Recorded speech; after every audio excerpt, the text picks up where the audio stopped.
وبركاته. أعوذ بالله من الشيطان الرجيم. بسم الله الرحمن الرحيم.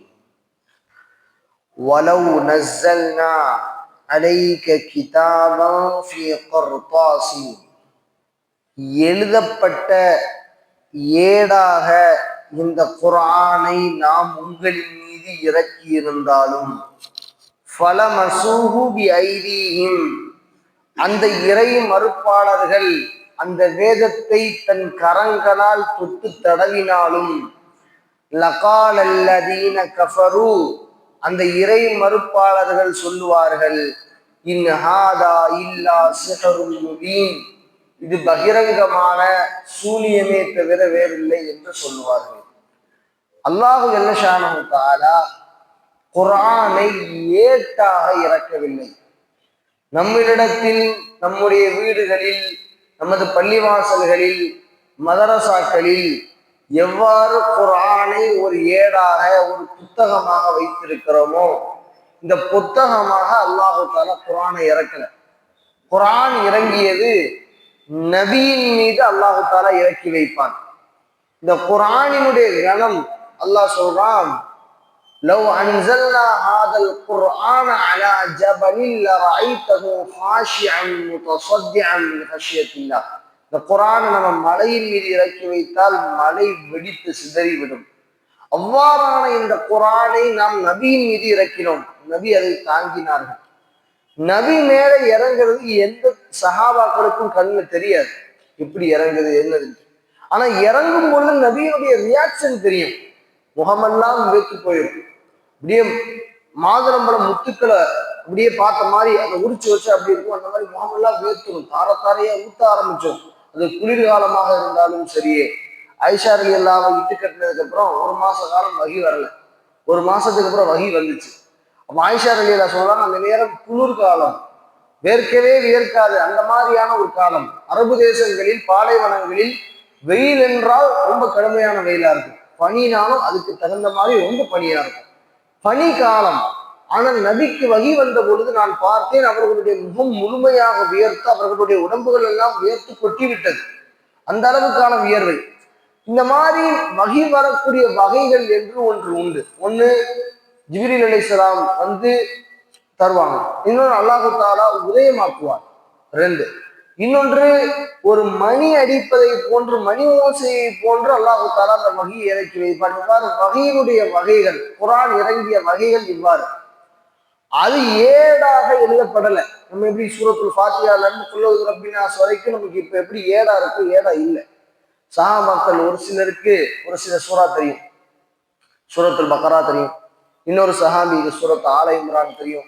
ஒரு சஹாபிக்கு குல் ரப்பில் ஃபலக் தெரியும். இன்னொரு சஹாபிக்கு குல் ரப்பின் நாஸ் தெரியும்.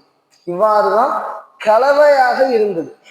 இதே ஒரு சில சஹாபாக்கள் ஒன்று சேர்ந்து முழுமையாக குர்ஆனை மனனம் செய்த ஹாஃபிலாக இருந்தார்கள்.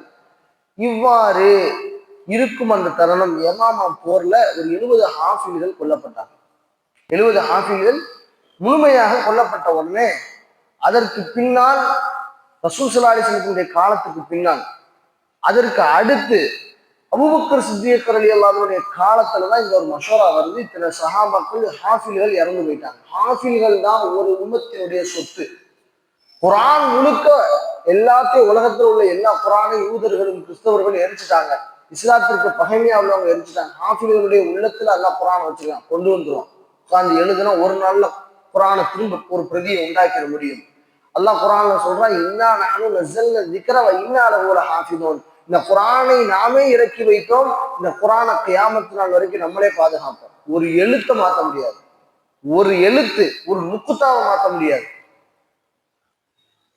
மூசா அலைஹிஸ்ஸலாமும் ஹிதர் அலைஹிஸ்ஸலாமும் ஒரு ஊருக்கு போவாங்க.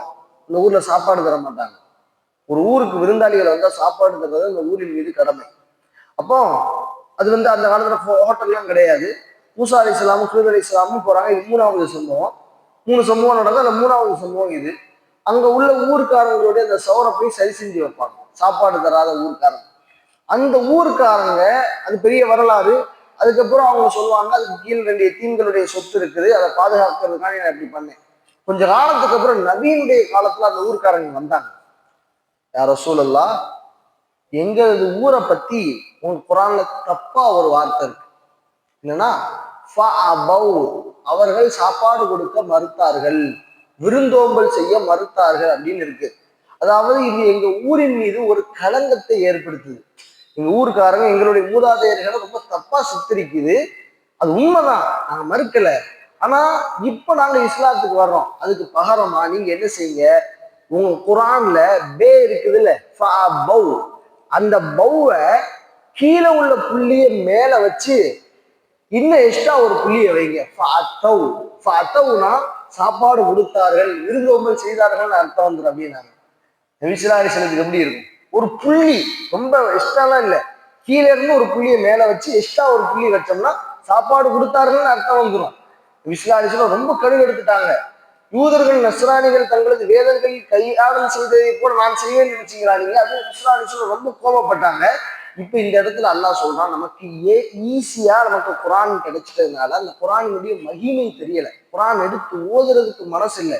பல வருடங்கள் இருந்தாலும் எவ்வளவோ நேரத்தை வீணாக்கும், யாரோட நின்று பேசுறதுக்கு வேஸ்டாக்குறோம், குடும்ப விஷயங்களுக்கு கேட்டா ரொம்ப பிஸி. அல்லாஹ்ட்ட போய் சொல்ல முடியுமா மறுமையில ரொம்ப பிஸியா இருந்தேன், வேலை விஷயமா ரொம்ப பிஸி, அதே மாதிரி குடும்ப விஷயமா பிஸி, எனக்கு வேற குரானெல்லாம் சொல்றதுக்கு நேரம் இல்லை. குரானினுடைய கஷ்டம் என்ன தெரியுமா, குரான் தொகுக்கப்படாமல் சஹாபாக்கள் வச்சு உமர் எல்லாம் என்ன செஞ்சாங்க, இதுக்காக வேண்டி தராவிய நபி ஸல்லல்லாஹு அலைஹி வஸல்லம் வைத்த அந்த முறை, அதற்கு பின்னால் உமர் ரலியல்லாஹு தஆலா 20 ரக்காயத்தை ஸ்டாண்டர்ட் ஆக்குறாங்க. ஸ்டாண்டர்டா ஏன்னா குரானை முழுச கேட்கணும். ஒரு ஹாஃபிலை நியமிக்கும், ஸைத் பின் சாபித் ரலியல்லாஹு அன்ஹு அவங்களாம் குரானை எழுதக்கூடிய காத்திபுல் வஹி, அவங்களுக்கு பேரு வஹியை எழுதக்கூடிய சஹாபி, அவங்கள நியமிச்சு உமர் ரலியல்லாஹு தஆலா தராவி தொகை முழு குரானை கேட்க வச்சாங்க. யாருக்கெல்லாம் குரான் முழுமையாக தெரியும் என்று தொழுக வைங்க.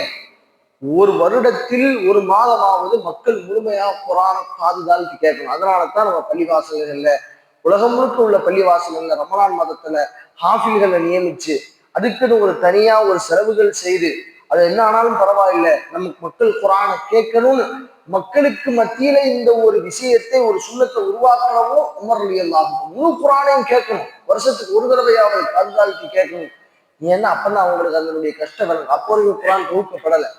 ஸைத் பின் சாபித் ரலியல்லாஹு கூப்பிட்டு நீ இந்த மாதிரி குரானை தொகுக்கணும் அப்படிங்கிற அந்த பொறுப்பை கொடுத்தாங்க.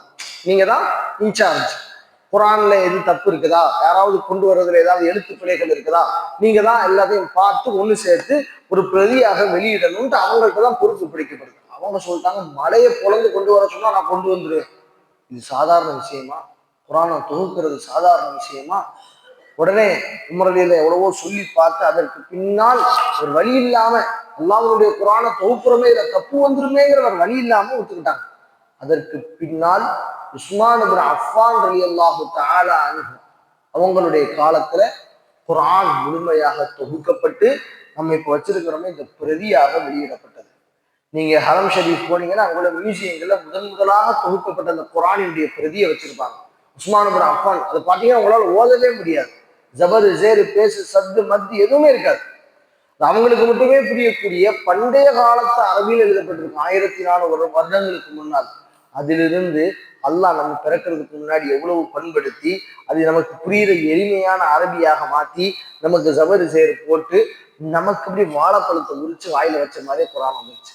எல்லா பக்கங்களையும் குரான் இருக்கு, நம்ம நினைச்சா எடுத்து ஓதலாம். மொபைல் போன்கள்ல எங்கனாலும் குரான் இருக்குது. ஆனா குரானை ஓதுறதுக்கு தான் ஆள் இல்லை. பள்ளிவாசல் அலமாரி முழுக்க நம்பி இருக்குது. அல்லாஹ் சொல்றான், அவர்களுக்கு நாம் காஃபிர்களுக்கு, இறை மறுப்பாளர்களுக்கு நாம் இந்த குரானை பிரதி ரீதியாக இறக்கி வைத்தாலும் அவர்கள் இதை பார்த்து விட்டு சிறு சூனியம்பாங்க.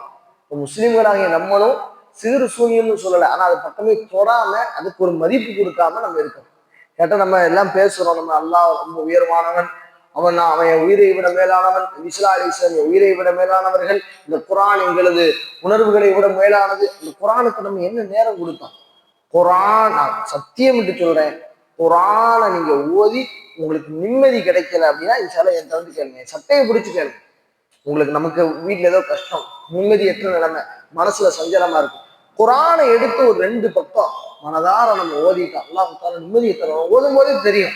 எத்தனையோ பேர் மாற்று மதத்திலிருந்து இஸ்லாத்திற்கு வந்தவர்கள் எல்லாம் இஸ்லாத்தினுடைய வெளிரங்கத்தை பார்த்தல்ல, அவங்க எப்படி இருக்கிறாங்க, இவங்களுடைய குரானை எடுத்து என்னதான் இந்த குரான்ல இருக்குன்னு படிச்சாங்க. அல்லாஹ் அவங்களுடைய கல்வையே மாத்திட்டாங்க. எத்தனையோ இறை மறுப்பாளர்கள் இஸ்லாத்துக்கு வந்ததுக்கு இந்த குரான் மட்டுமே மிக முக்கிய காரணமாக இருந்தது. அல்லாஹ் சொல்றான் அடுத்து, வகாலு லௌலா உன்சில அலைஹி மலக். அவங்க கேட்டாங்களா இறை மறுப்பாளர்கள், உங்க கூட வகாலு லௌலா உன்சில அலைஹி மலக், நீங்க குரானை உங்களுக்கு அல்லாஹ் கொடுத்தா சரி, உங்களுக்கு குரான் வரும் பொழுது கூடையே ஒரு ஆளை கூட்டிட்டு வாங்க, ஒரு மலக்கு கூட்டிட்டு வாங்க. யார? இவங்க நம்பணுங்கிறதுக்காக வேண்டி அவங்க கூடையே குரானை இறக்கும் பொழுது ஒரு மலக்கு ஒருத்தர் வரணுமா, வந்து மக்கள்கிட்ட நான் வந்து இந்த குரானை கொண்டு வந்தேன், இவங்க முகமது ஸல்லல்லாஹு அலைஹி வஸல்லம் இந்த குரானை நீங்க ஏத்துக்கோங்க அப்படின்னு பிரம்மாண்டமான மலக்கு வரணுமா அப்படின்னு இவங்க ஒரு டிமாண்ட் வச்சாங்க, பனி இஸ்ரவேலர்கள் மாதிரி. அல்லாஹ் அதுக்கு ரிப்ளை கொடுக்குறான் அந்த பாணியில நகைச்சுவையா, வலவு அன்சல்னா மலக்கல்ல கொலியல் அம்ரு. இவங்க வந்து மலக்கு வரணும்னு நினைக்கிறாங்க, மலக்கு வந்தா இவங்க கதை முடிஞ்சிடும். மலக்கு என்ன சாதாரணமா? மலக்கை நம்ம அனுப்பி வைக்கிறோம்னா கதையை முடிக்கிறதுக்கு தான் அனுப்புவோம். மலக்கு அனுப்பி வைக்கவா அப்படிங்கிறான்ல, மலக்கு அனுப்பவா, மலக்கு வேணும்னு கேட்குறீங்களே, மலக்கை நான் அனுப்பட்டுமா? மலக்கை அனுப்புனா என்ன ஆகும்? வளவு அஞ்சல்லா மலக்கல்ல கொடிய நம்பர் உங்க கதையை முடிச்சிருவாங்க. சும்மலா இல்லரும், அவங்க எந்த அவகாசமும் உங்களுக்கு தரமாட்டாங்க. நான் எப்படி இறக்கமா இருக்கிறேனோ சொல்லுவாங்கல்ல, அதாவது நான் கூட பரவாயில்ல, என் பிள்ளைகிட்டலாம் இந்த சத்திரம் வைக்கல, அவன் என்னோட மோசமான கோபக்கார் அப்படின்னு சொல்ற மாதிரி அல்லாஹ் இங்க என்ன சொல்றான், நானாவது ரஹ்மான் ரஹீம், என்னுடைய நபியாவது ரஹ்மான் ரஹீம், அவங்க கருணையோட இருப்பாங்க அவங்க மேல. ஆனா என் மலக்கு இருக்கிறாங்களே, அவங்களுக்கு ஆசா பாசம் காதல் காமம் இரக்கம் எதுவுமே கிடையாது. அல்லாஹ் செய்ய சொன்னா செஞ்சிருவாங்க, ஏன் எதுக்கு இல்லை அதெல்லாம் கேட்க மாட்டாங்க. அவங்க எப்படி சொல்லுவோம், ரோபோட் மாதிரி. எந்த ஆசை அல்லாஹ் இதை செஞ்சுட்டு வாங்க அப்படின்னா செஞ்சிருவாங்க. நபி ஸல்லல்லாஹு அலைஹி வஸல்லம் என்ன செய்வாங்க, அல்லாஹ் அழுது கெஞ்சுவாங்க, யா அல்லாஹ் உம்மத்தை பாரு உம்மத்தை பாரு. அல்லாஹ்வும் கருணையுடையவனா இருப்பான், நபி ஸல்லல்லாஹு அலைஹி வஸல்லம் கருணையுடையவர்களா இருப்பாங்க. மலக்குமார்கள் அப்படி கிடையாது. சொல்லுவோம்ல இல்லையா, மலக்குகளை நீங்க அப்படி நினைச்சிடாதீங்க, அவங்க கூட வந்தாங்கன்னா அவங்க கதையை முடிச்சிருவாங்க, முடிச்சுட்டு யாரெல்லாம் முடிச்சுட்டோன்னு சொல்லுவாங்க. எத்தனையோ சம்பவங்களை நீங்க பார்த்திருக்கலாம். நபிமார்கள்ட்ட வந்து கேட்பாங்க, நீங்க சொல்லுங்க நாங்க இப்ப இந்த ஊரை அழிச்சிடறோம். ஊரை அழிப்பதற்கு, இந்த உலகத்தினுடைய சோதனைகளை கஷ்டங்களை இறக்குவதற்கு மலக்குமார்கள் எல்லாம் அனுப்பி வைப்பான். அந்த மலக்கு நீங்க கேட்குறீங்களா, அவங்க வந்தாங்கன்னா உங்களுக்கு ஒரு அவகாசம் கொடுக்க மாட்டார்கள் என்று அல்லாஹ் சொல்லிட்டு வலவுஜ அண்ணா அடுத்து மூணாவது கேள்வி கேட்டாங்க. வலவுஜ அண்ணா மலக்கல் லஜஅல்நாஹு ரஜுலன், அதாவது உங்களுக்கு பதிலா யா முஹம்மது ஸல்லல்லாஹு அலைஹி வஸல்லம், உங்களுக்கு பதிலா ஒரு மலக்கு அல்லாஹ் தஆலா இறை தூதரை அனுப்பியிருக்கலாமே, நீங்க வந்ததுக்கு பதிலா ஒரு மலக்கை அனுப்பியிருந்தா எங்களுக்கு கொஞ்சம் நல்லா இருக்குமே. அல்லாஹ் சொன்னா வலலபஸ்னா அலைஹிம் மா யல்பிஸூன், அந்த ஒரு மலக்கு வந்தாலும் ஒரு மனித தோற்றத்துலதான் வருவார். மலக்கு வந்தாலும் பிரம்மாண்ட அந்த ஒரிஜினல் தோற்றத்துல வந்தா நீங்க யாரும் இஸ்லாத்திலே இருக்க மாட்டீங்க, பயந்து போயிருக்கு. அவங்களையும் நாம் மனித தோற்றத்தில் தான் அனுப்புவோம், அப்பவும் உங்களுக்கு இந்த குழப்பம் நீடிக்கும், நீங்க அப்பவும் இஸ்லாத்தை ஏத்துக்கிற மாட்டீங்க என்று அல்லாஹு ஜல்ல ஷானஹு தஆலா இந்த ஆயத்தை முடிக்கிறான். இந்த ஆயத்துகளிலிருந்து என்ன படிப்பினை தரக்கூடிய விடயங்களை கற்றிருக்கிறோமோ அதை வாழ்க்கையில் எடுத்து நடக்கக்கூடிய நல்ல தௌஃபீகை அல்லாஹ் நம்மில் எல்லோருக்கும் தந்தருள் புரிவானாக. வாஹிரு தஅவானா அல்ஹம்துலில்லாஹி ரப்பில் ஆலமீன்.